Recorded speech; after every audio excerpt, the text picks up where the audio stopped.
nuts by fake news. Nuts by fake news. Nobody knows what to believe. Nobody knows what to believe. We need one Maverick Newsman to cut through all the noise and tell us what's really real. Tell us what's really real.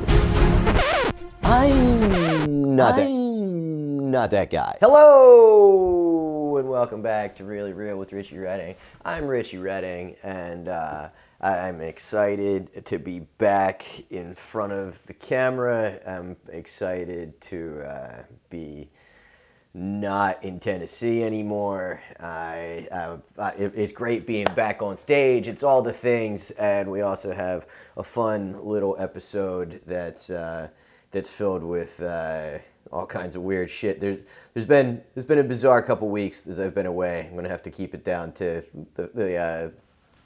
the last few days worth of bullshit that's been happening. But yeah, we got some hoaxes to talk about. We've got some people going to jail. There's all kinds of exciting things.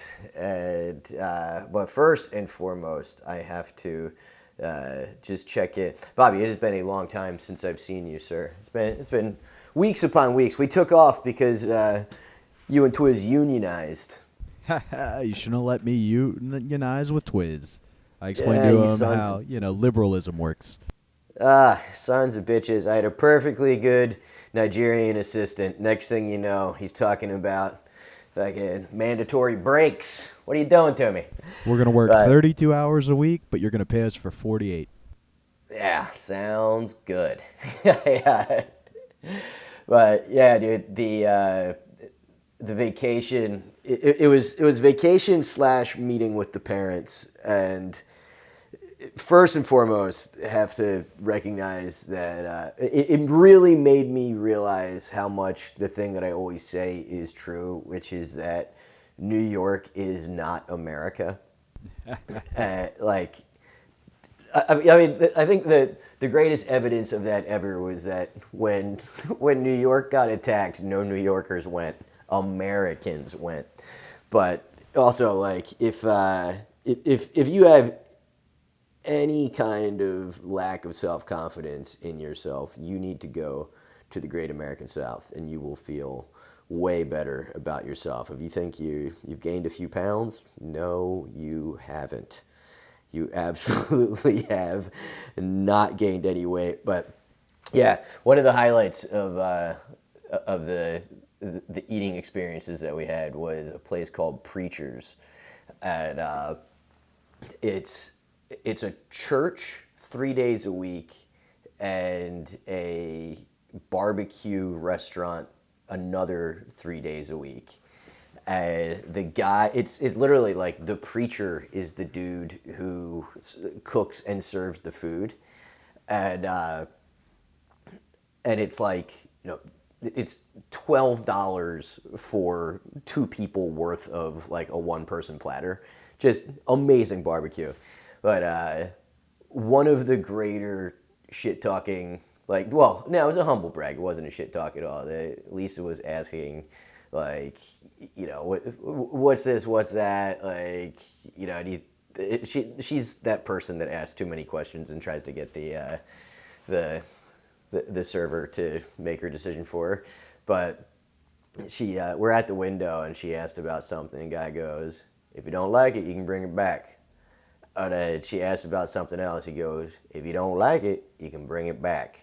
But it was like that level of confidence in how fucking good his barbecue was, and it was mwah. It was absolutely perfect. It did make me realize that my burnt ends, which I've been working on all summer, can hang in there. But the problem is, Tennessee barbecue, they do the dry rub, so put some fucking sauce on it. But the reason that I'm mentioning this was that I saw a guy that worked for him. He was in the process, because we were there Thursday night, I think, we were there Saturday night, and he was in the process of changing the sign, and I was like, did you just put up the church sign? He's like, gonna stay like that till Wednesday. And I forget. I don't know how I got to the topic, but somehow I wound up asking him about bears in the area, and he's like, "Oh yeah," like do you get them? He's like, "Well, I tree about 50, maybe 60 bear a year, and I only take one shot." It's like, word. So apparently, this dude was the guy to talk to. One of the most amazing things when we got back in the car, my mom, I said something about, I was like, well, that hillbilly was the best thing I've done since I've been in Tennessee. And my mom's like, he didn't seem like a hillbilly. Like, wait, you mean the guy that just spent 5 minutes telling me the difference in taste of a bear that eats natural blueberries and the ones that eat out of people's garbage? You're telling me that guy that knows knows what a garbage bear tastes like was not a hillbilly? Disagree, Mom. But yeah, this fucking guy, he told this whole story where where last year there was a bear that was trying to get into preachers' garbage a bunch. Like all of their garbage cans are like, chained shut or padlocked shut. He's like, and I told him, I was like, all right, you got till Christmas Eve, then I'm going to have to get you. He said on Christmas Eve, he saw and mind you, this dude lives in an RV directly next to preachers. He's like, next thing you know, it's Christmas Eve. He's trying to get in. I said, I'm sorry, bear, but I gotta get you. And he said he just set his dogs loose, and it's like 2 a.m. on Christmas Day, and this dude dropped like a 600-pound bear. And I quickly, of course, tried to get some, and he's like, he said he can't sell it. He's like, yeah, I can't sell you any. But he's like, every time I give some to somebody, they always try to buy it. And I think it's the law that you can't sell that kind of game meat or something like that. Yeah, it has to be like a self-defense kill, so you can't then profit off of it. It's self-defense after chasing it into its natural habitat with 6 dogs. It's self-defense. Yeah. I was in fear for my life. What are you going to do? He was coming right at me. Yeah, but he's like, if you can believe it, all we use is a 30-30. He said he killed a bear at muzzle distance one time. It was like barrel touching bear, and he got it in the heart.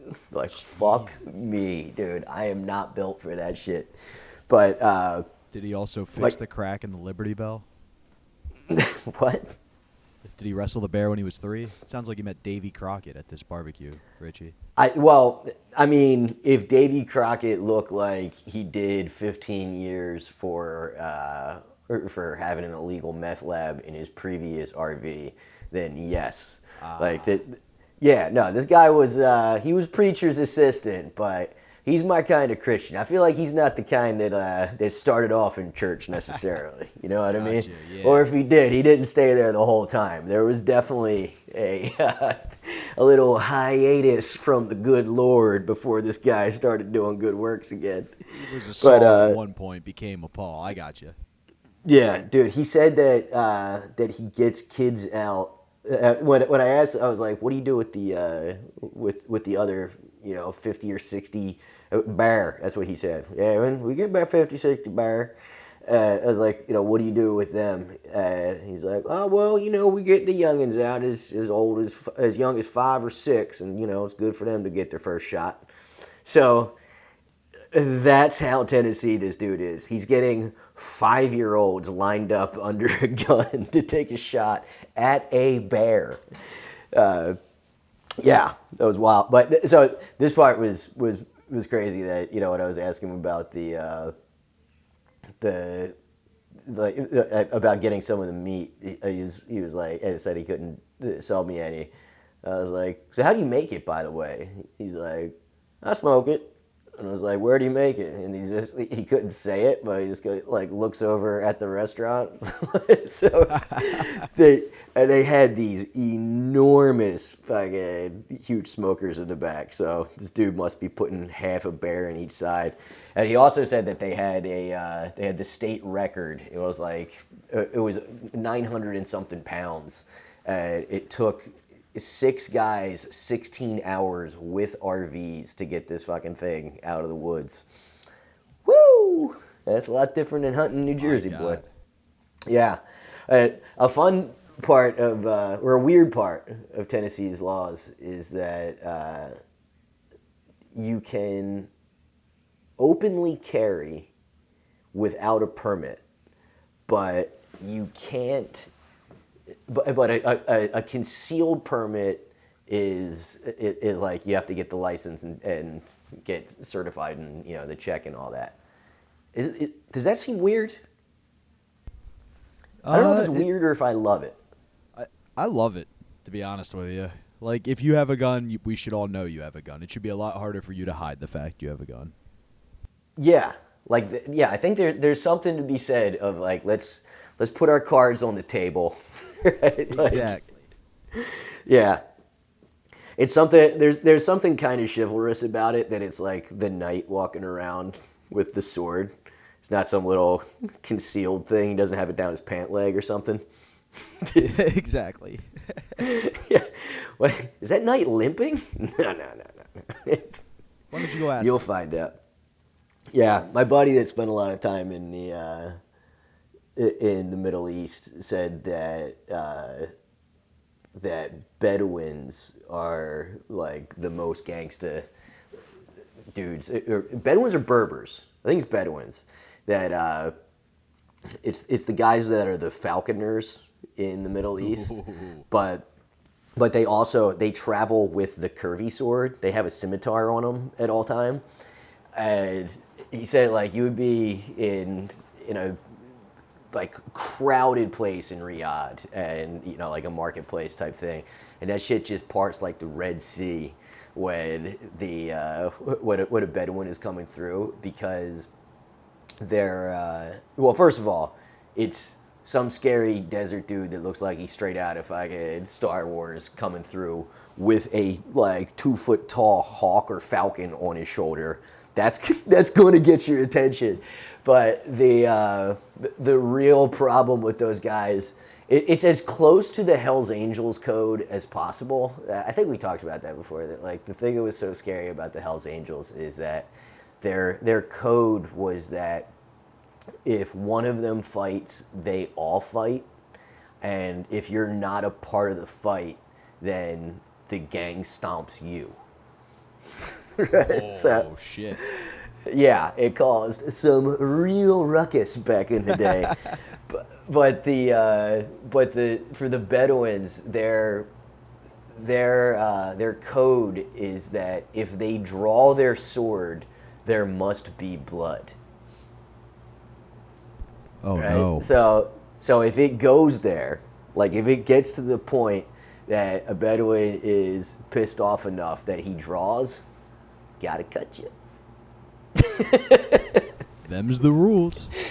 Yeah, dude, that's as close as you'll ever get in real life with in Harlem Nights. Now I gotta shoot you. Boop.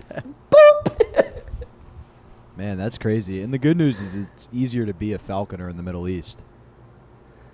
Oh yeah, they're much more set up for that. You don't have to teach the birds to land. I see what you did there. Just in time, Bobby. Very topical. But yeah, dude, my parents. This is the longest. We spent a good 8 days with them, and after day 1, I was bouncing off the walls because they're so Tennessee that there's not good internet yet, and. Dude, I mean, it feels like a human rights violation at this point if you go somewhere and they don't have good internet. Twiz is in fucking Nigeria. His shit is 1,000 times better than my parents is. Like day one, like they've got the dumb dish set up in the backyard, and like somehow their internet is connected to the dish, but it was like, all right, let's watch Netflix. Yeah, we don't know how to get into it. All right, well, how about like Prime or something? Yeah, we don't know how to get into it. It's like, you've been here for 8 months. What are you doing?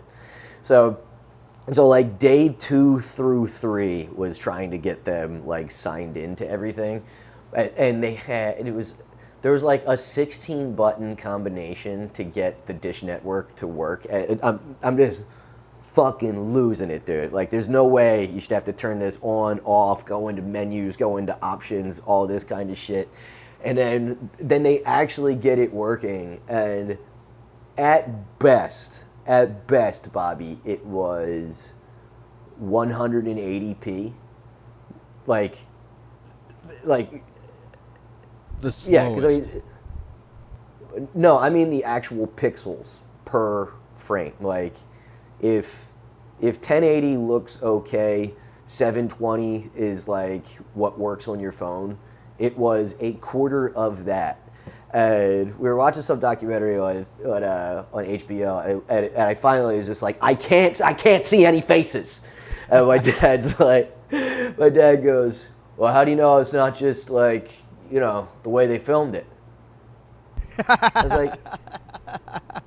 like, you're at that level of acceptance of how bad your technology is that you're just like, you know what? HBO just decided that they're going to put out content that looks like it was shot on a Game Boy. That's like, well, you know, Richie, I've seen your podcast, and I don't think those who live in glass houses should throw stones. well, you did that somehow. I don't know what you fucking do wrong. Dude, No, I was trying to do an impression of your dad. I'm sorry. Yeah, the blurriest this has ever come out is better than it looks on their big screen TV. It's a nightmare. But yeah,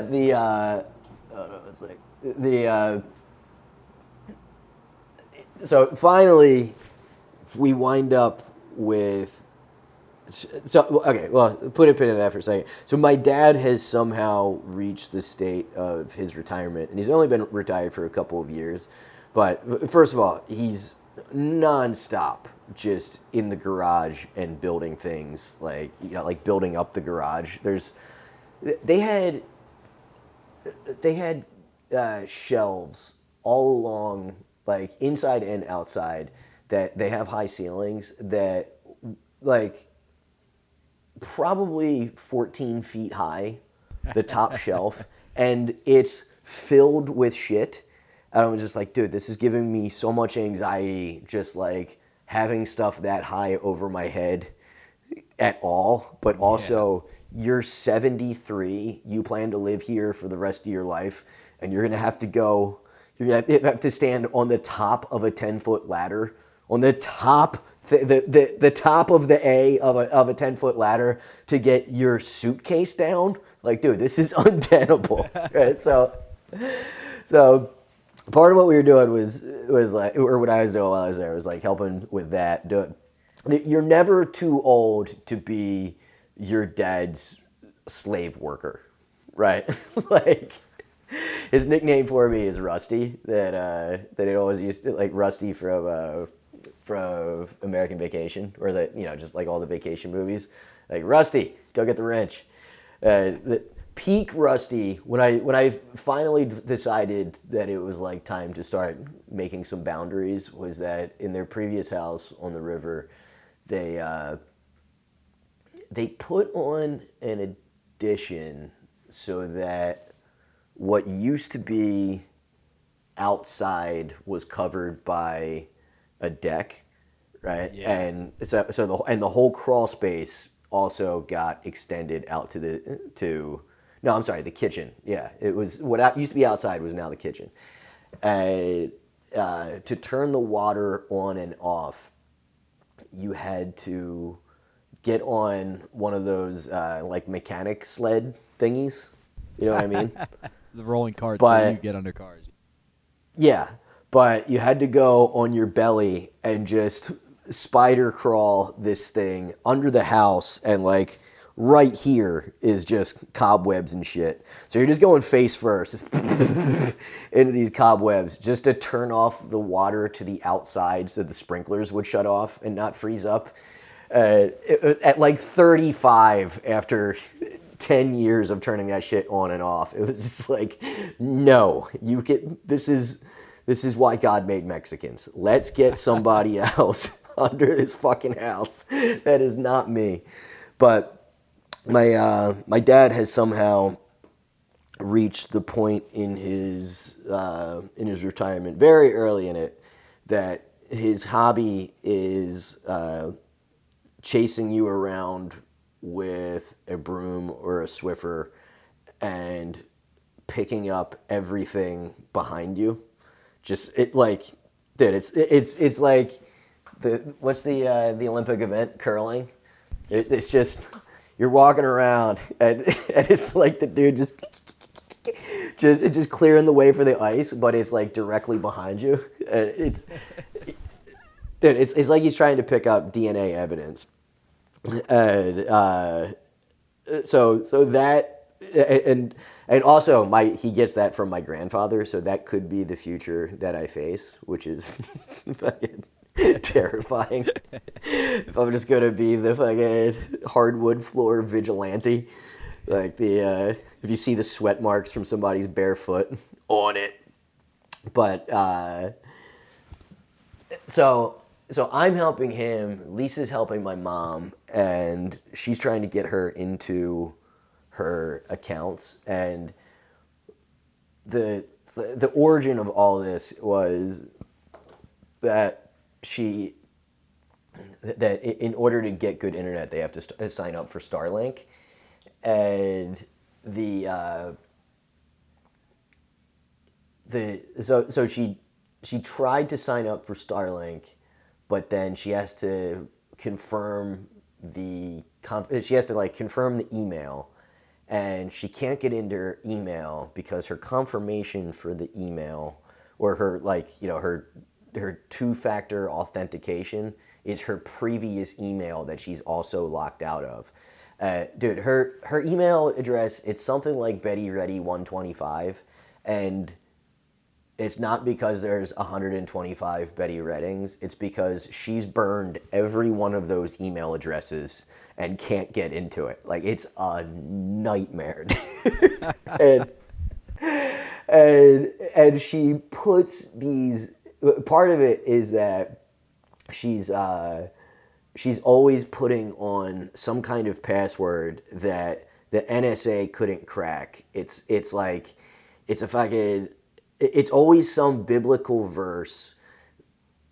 That one of them that I know, and Mom, if you're listening, it's time to get a new password. If you still got this one, it was Jehovah Jireh with J's, which means God, which is Hebrew for God provides, and then it was 9 for our old address, 21 for my birthday, 6 for June when she was born, and 10 for my dad's birthday, and then PTL on the end of it for praise the Lord.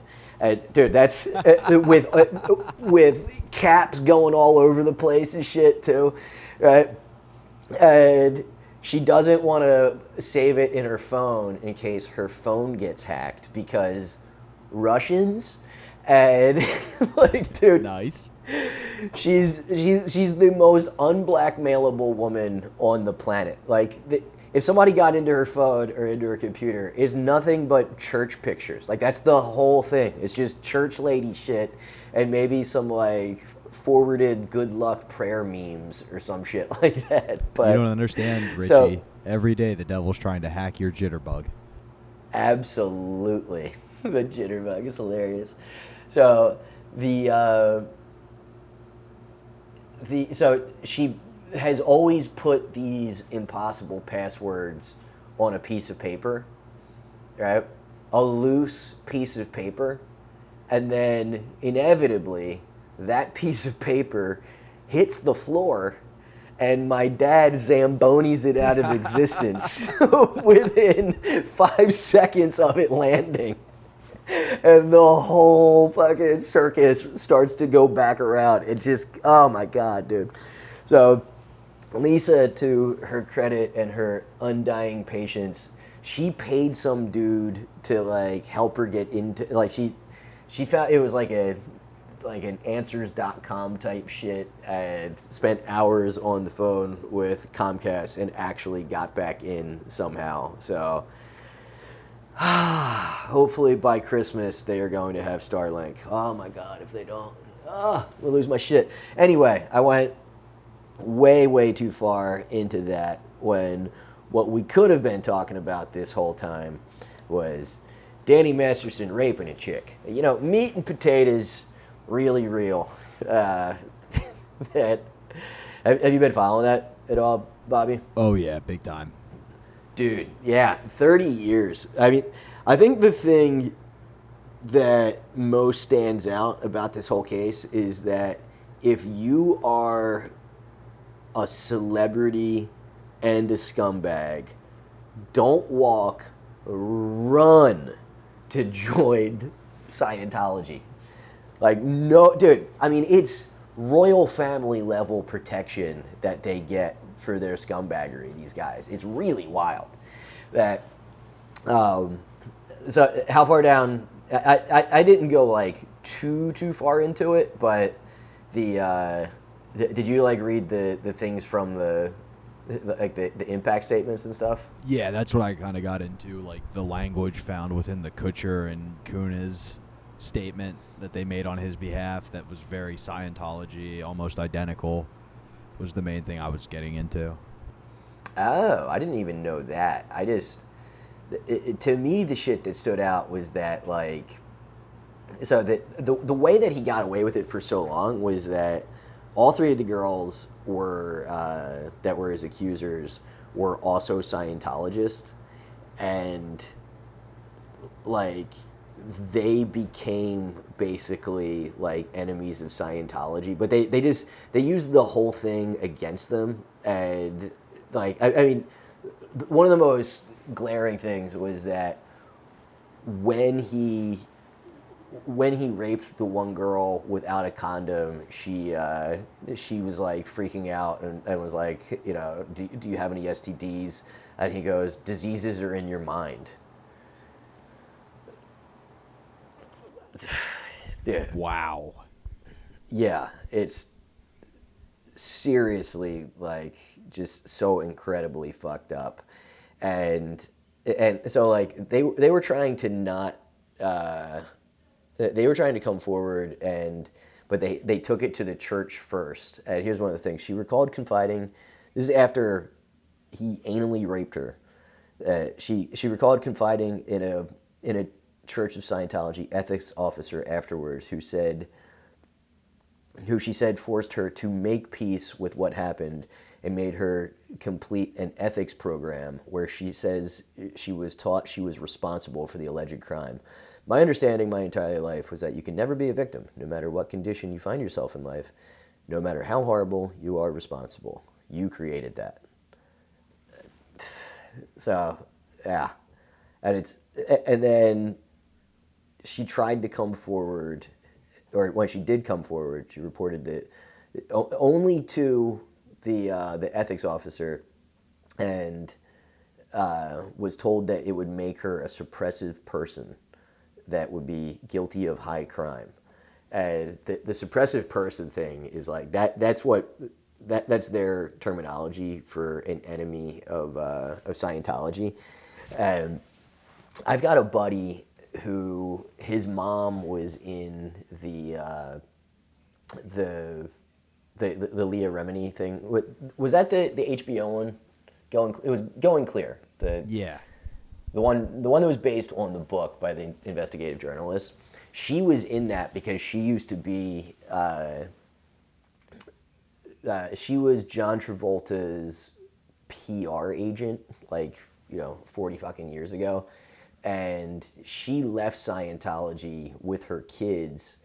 So the way that I found out about this was that I was in LA and I'm riding around with my buddy and I see the Scientology building and I had just read the book and I was like, ugh, these fucking guys. And he's like, yeah, you know about them?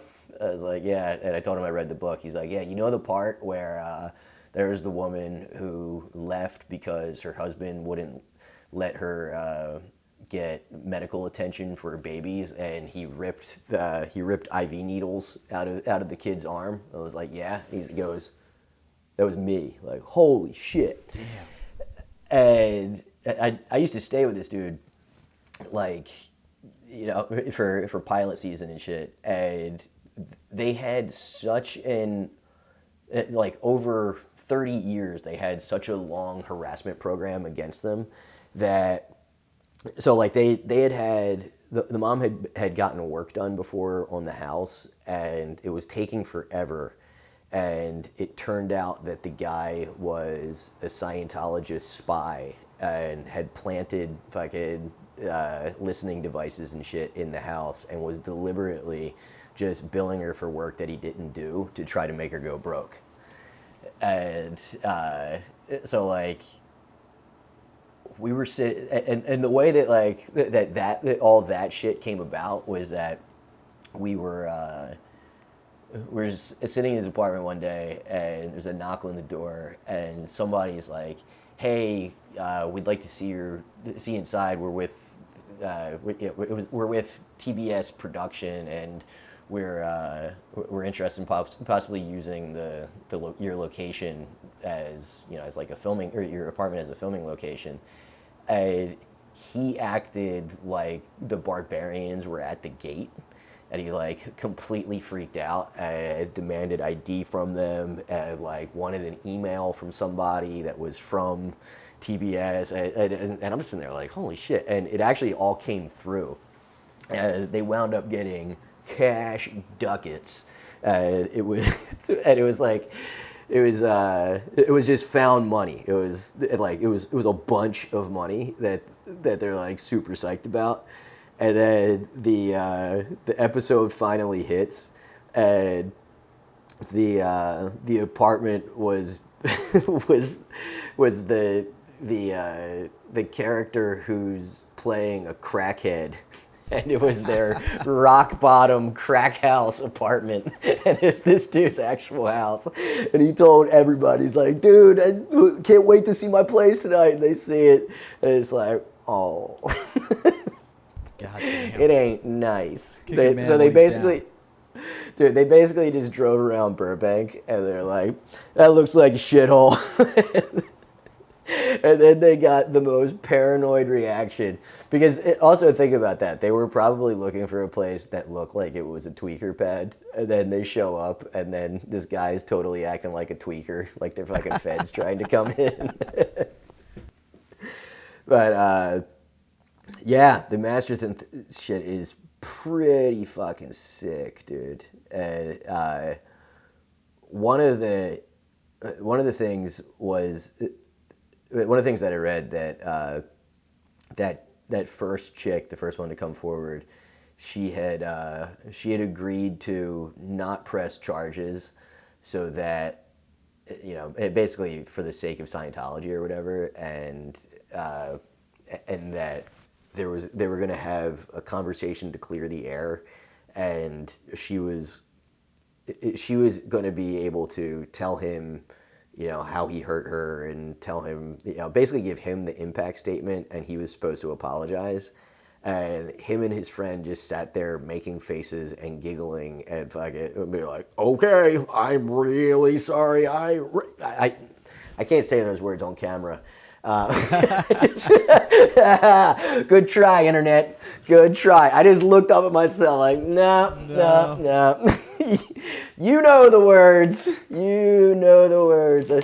A mighty good try, internet. Almost clipped my own ass. But yeah, it's fucked up. I wonder how wild would it be if they wind up, if Danny Masterson winds up in the same jail as Ron Jeremy. Oh man, that's a sitcom of itself. It really is. What could he call it? That anal rape show? Nobody was raping the hedgehog, you know. That's for sure. He basically tried to pull a Suge Knight, right? When he went to jail, he was just trying to he was acting like he was crazy. I mean, do you buy that? Do you think he actually had dementia or whatever? Yeah, I think there are several venereal diseases that lead to the erosion of the brain if left untreated. And I think that's what got poor. I don't believe that, though, because nobody's more tested than porn people. Yeah. Right? I think there was a pretty good gap, though, between him performing and going to prison. Yeah. So I mean, think, to some he got extent, dirty. any chick that he even got paid, that got paid to fuck him, sort of got raped. Like it was a money rape, but yeah, they got you good. They got you good. Yeah, I feel like the only chance that Danny Masterson has of not getting raped would be if it's just like fans of the show. But I can't. I just don't think Gen Pop in an LA County jail or a California State prison is real nostalgic for that 70s show, you know? It may not be his demographic. I think it might be more Moesha fans, if you know what I mean. Yeah. I don't think Shanae would have caught one, you know? But on the other hand, they got Slick Rick, so what are you going to do? Did you know that? No. Yeah, the single most depressing thing I've ever sat through in person was I saw a poetry reading by Slick Rick in Philly. It was probably like 2007 or 8. And we're expecting him to just like be spitting bars. And he had been out of jail for like a couple years. And it was just a bunch of therapy poems for him coming to terms with getting sexually assaulted and getting made fun of, and the guys were like saying his lyrics to him while they were raping him. Oh my God. Yeah, it's a tough one. If that plays out, R. Kelly's Trapped in the Closets part 35 through 40 are going to be dope. Yeah, those are long songs too, dude. Yeah. But yeah, how completely patronizing is that? Getting butt fucked to your own Lottie Dottie.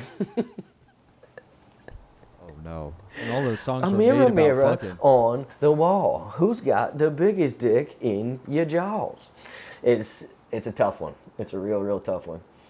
Well, this just took a depressing turn. But so you think that weird video that Mila Kunis... So I watched that video and it was... I've got it on there. Let me find it. Yeah, pull it up. Let me know when you start playing it. Yeah. If nothing else, it's like the internet hates them now, but I feel like so like they're saying that they just got asked amongst 50 other people to give a character statement for them, and it was their friend, and all they talked about was like their own relationship. Exactly. But it also feels like before you throw your hat in with the guy that's accused of raping multiple women multiple times, it's like, hey, how's the trial going? You know, which way is the wind blowing here? Because this could go not good for me. But play it, Bobby. I got it. We are aware of the pain that has been caused by the character letters that we wrote on behalf of Danny Masterson. We support victims. We have done this historically through our work and will continue to do so in the future. A couple months ago, Danny's family reached out to us and they asked us to write character letters to represent the person that we knew for 25 years. so that the judge could take that into full consideration relative to the sentencing.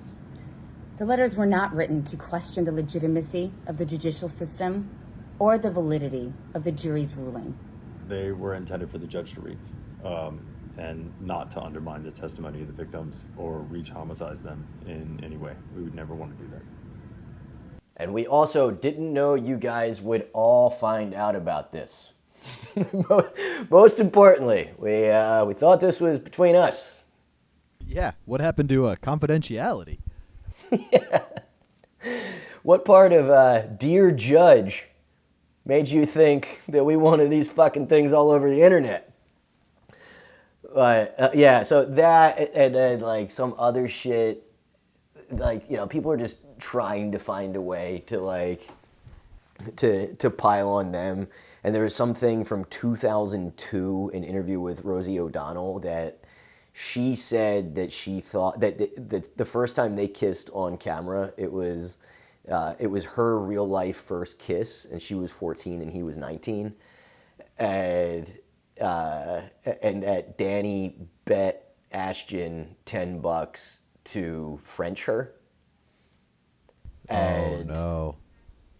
But neither, and they both remembered that jokingly, laughingly, and they're dating at the time, and neither one of them could tell you if they actually did it or not. Okay, so that's not really a big deal then. So that's how traumatizing of an event. No, I'm not trying to say if you do that, it's bad. But at the same time, it's like they were telling it as a funny story. And then Rosie's ears perked up and was like, is this bad? So then they were like, oh, yeah, well, we don't even know if we did it or not. And it's kind of like the same thing as when Chris D'Elia was getting totally fucking buried with all these allegations. But there was like a 24-year-old girl that was like, when I was 19, I was groomed by him. And and it was like, it was very clear from the way that she told the story, and she said, she's like, I've told this story dozens and dozens of times, and it's like, yeah, because it was a cool story until everybody started saying this guy was a scumbag, and then you turned it into you can't get groomed at 19. You got Yeah. like, you fell for some bullshit, but got groomed is, I don't know. It's that thing that we've talked about it before. That it's like you can't be equals and also not adults at the same time, right? So along those lines, I think Brick Chick is perfect. The perfect segue. Twiz, has Brick Chick made it to Nigeria? So I feel like a service that I can provide my dear viewer is that I am just by way of who I follow and am followed by. I have a weird, very weird timeline. I have one foot in QAnon and then one foot in Black Twitter, which is as far apart as you can get, but still very much rooted in conspiracy theories. And Black Twitter went crazy last week for this girl that I want to make sure we start with the right video, Bobby. 1 second. Start on video 3 at the 36 seconds long. at the 6 second mark. Yo, this man just hit me in my face with a brick, and all these black men just watch, and they don't give a fuck. Yeah, this man hit me, fucking grabbed a rock, and he hit me in my fucking face because I would have given him my number. And all y'all just fucking watch. Y'all see that shit? Y'all see that shit? What y'all gonna do? I want y'all to be a man. I want y'all to be a man and fucking do something. Y'all gonna let a man hit me in my face? Man, fuck You all can make y'all that way niggas. bigger, right, Bobby? But Yeah, none of this is going out. It's just so I have a okay, placeholder. first of all, that is a wild mark that homegirl has on her face. I mean, just wild. But also that there's stuff happening in that on the audio that is very weird. So this immediately, I know she raised at least like 28 grand on a GoFundMe, and then it hit like 40K. But go to the one of her at the, keep this one open, Bobby. Go to the one of her at the hospital, the 41-second mark.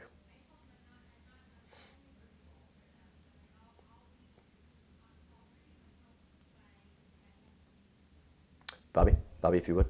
That's the 41-second mark. Oh, do you want me to just play the whole video? No. I just meant the 41 My second bad. I was video. confused. Yeah. Never did anything in my life to hurt anybody.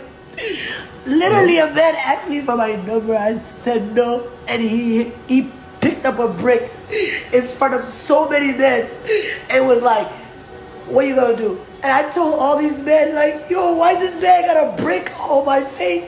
And he's holding a brick, and all these niggas is watching, and nobody does Alright, nothing. stop. And he. Whoa. Dude, I like that this has become the Don't Believe Women show in the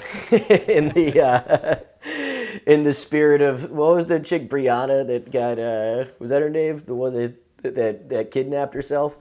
So any girl with that voice is highly suspect. That raspy ass, that is a set it off bitch that's not to be trusted. I'll say it. I'll say it loud and proud. I do not trust any girl with that fucking crackhead ass voice.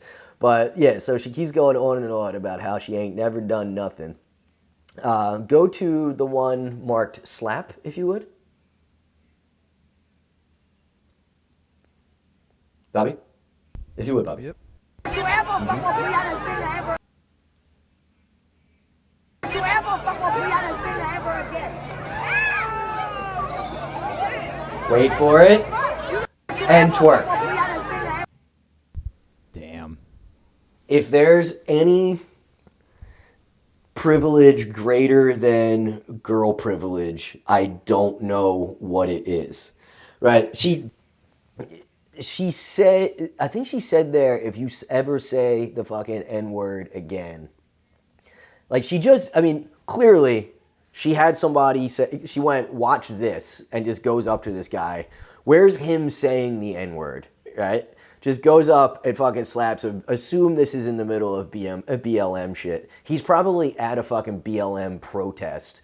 And then this bitch starts twerking. If the greatest video ever would have been if she slaps him, turns around and starts twerking, and he just breaks his foot off in her pussy. I mean, just boop, just Jeff Dunham foot soldier fucking Pele kick to the cooch. So yeah, this is the chick that has it has.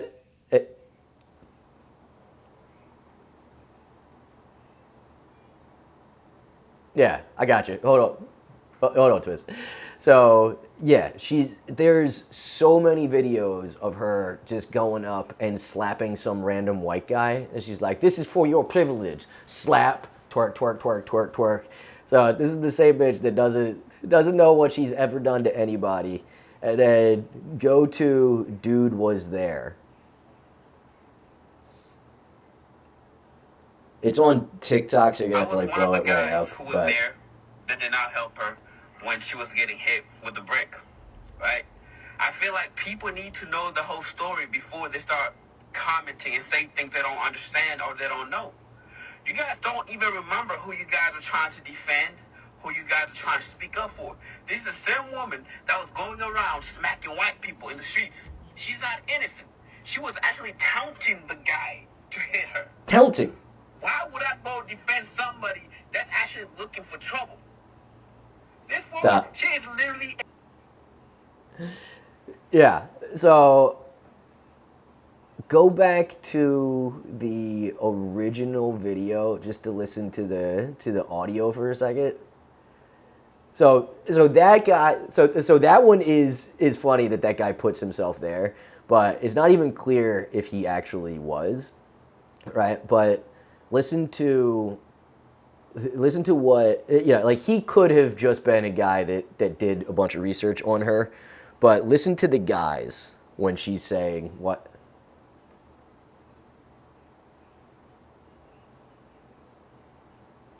What kind of brick? Where the brick at?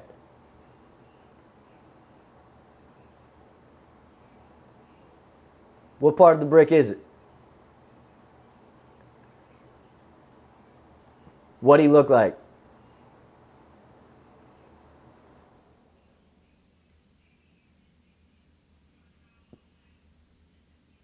Pause it.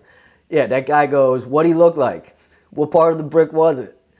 So, I actually don't believe that this is me fucking putting on the tinfoil hat. I don't believe the guy that said that he was there. First of all, that was a very Nigerian sounding. He had a couple of taunting. There was a bunch of shit that didn't add up on that dude's accent being in Houston. But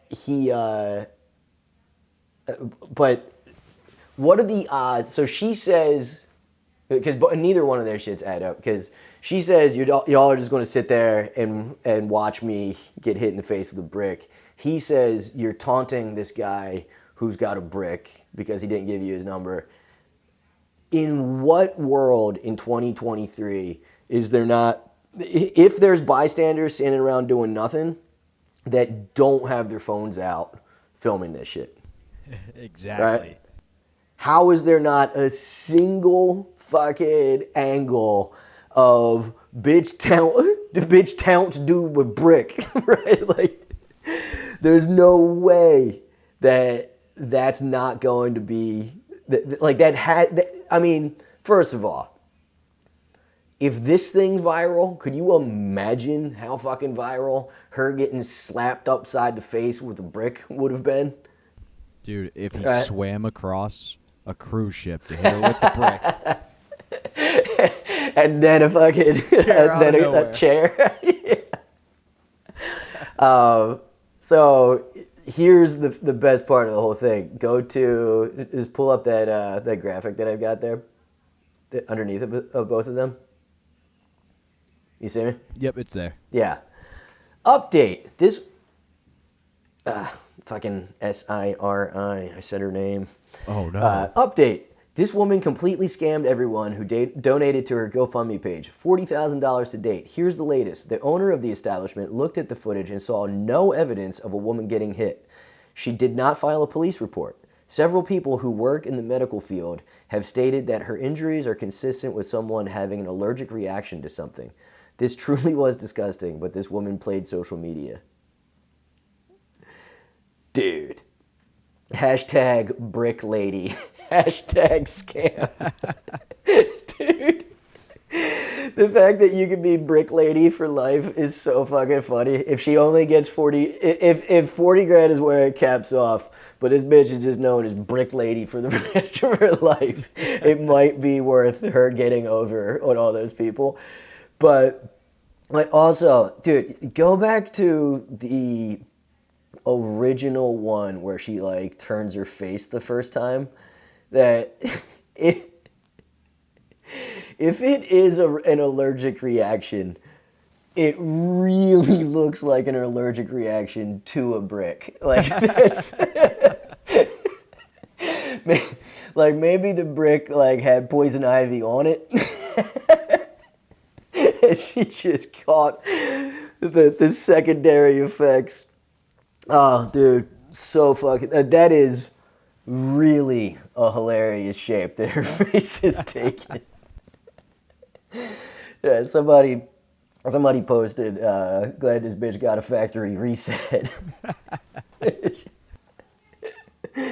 But, dude, that is as close to a human being having a head shaped like Stewie as we'll ever see. I mean, that is a half a football, dude.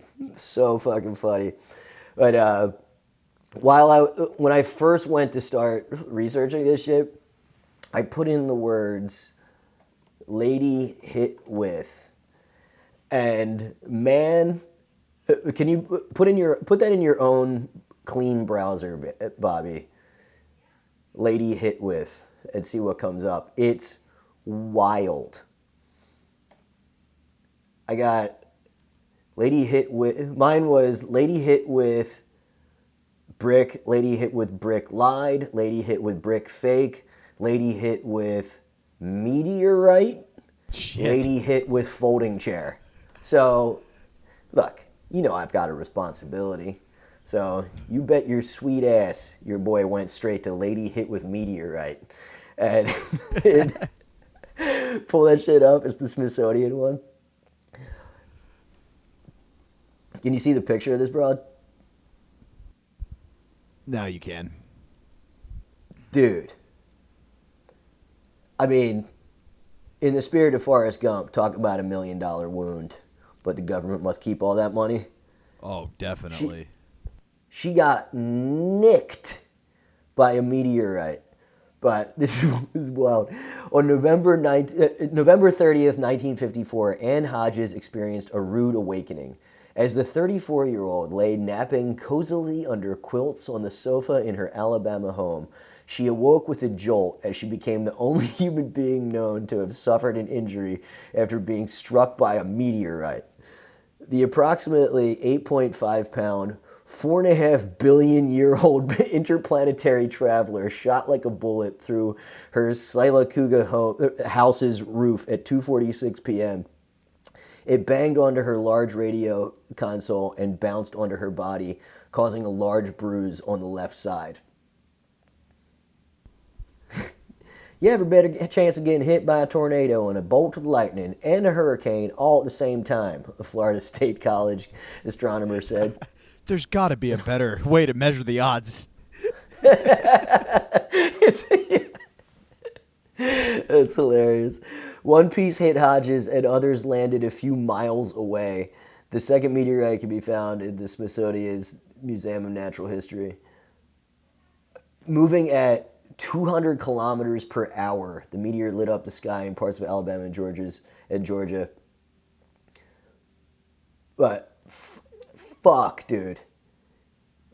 Talk about being born at the wrong time. That Brick Lady went viral, and Brick Lady got 40 grand, and Meteorite Chick didn't get a fucking dime out of that shit. You know how lucky she is that thing bounced off the radio first, and she didn't just get smoked by a comet? The only concern I have is that Einstein would have definitely used her to explain relativity. Been like, if she had lost more weight, the meteorite would not have been attracted to her. Yeah, she, upon closer review, if you want to pull her back up, Bit of a she could have meteorite done more. herself. She could have done more to get missed, if you know what I mean. She wouldn't have to bring any sand on the boats. But, dude, how was that woman 34 years old? That's a 52-year-old woman, at the very least.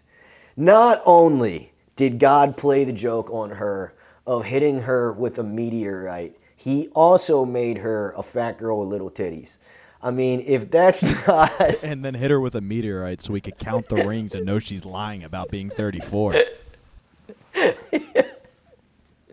This 34-year-old, 130-pound woman got hit by an interplanetary bullet right in the old meteor grip. That thing is wild, though, dude. You gotta, I mean, does that heal? I would imagine not. Yeah. I've still That's got just a- road rash from a bike accident in 5th grade, let alone a meteorite moving at 250 miles an hour. That definitely sucks to be a local celebrity that everybody knows has this fucking crazy scar, and you're also 150 pounds overweight. So everybody wants to see it. Yeah, and it's Alabama, so you know her husband left her. Yeah. Oh, no. There's no divorce in 1954 in Alabama. When we were married, she was clean. Now a meteorite made her dirty. If he's pissed about anything, is that meteorite burned a hole in his good clan sheets. Exactly. Everybody's gonna know it's me, girl. God damn it. God damn it, Ann Hodges. With your 34-year-old, 67-year-old ass. Perfectly good set of sheets. We just got them. Bitch, just because you were born on a leap year doesn't mean you're 34. Look at yourself.